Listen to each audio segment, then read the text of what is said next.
રાધનપુરમાં લગ્નની વર્ષગાંઠ નિમિત્તે પતિ પત્નીએ બ્લડ ડોનેટ કરી અનોખી ઉજવણી કરી.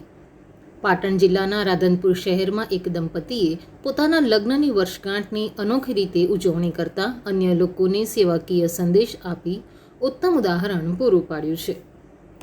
રાધનપુર તાલુકાના નાની પીપળી ગામના રહેવાસી લાલજીભાઈ ઠાકોર અને તેમના ધર્મપત્ની રેખાબેન ઠાકોરના લગ્નના 16 વર્ષ સુખમય રીતે પૂરા થયા બાદ વર્ષગાંઠ આવતા બંને પતિ પત્નીએ એક ઉત્તમ વિચાર કરીને સેવા કરવાનો નિર્ણય લીધો હતો.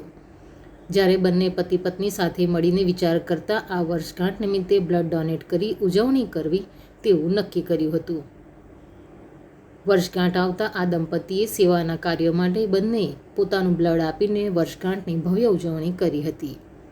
આ બંનેએ ખરેખર અન્ય લોકોને પણ પ્રેરણાદાયી ઉદાહરણ પૂરું પાડ્યું હતું. ત્યારે આ વાતની જાણ સમાજના લોકોને થતાની સાથે જ અનેક સામાજિક આગેવાનો સહિત મિત્ર સર્કલના ભાઈઓએ પણ અભિનંદન પાઠવ્યા હતા.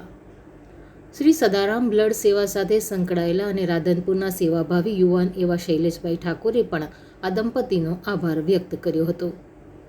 રિપોર્ટ અનિલ રામાનુજ સાથે સંજીવ રાજપૂત, TV9 ગુજરાત, રાધનપુર, પાટણ. જોતા રહો TV9 ગુજરાત, નિર્ભય, નિષ્પક્ષ, નિરંતર.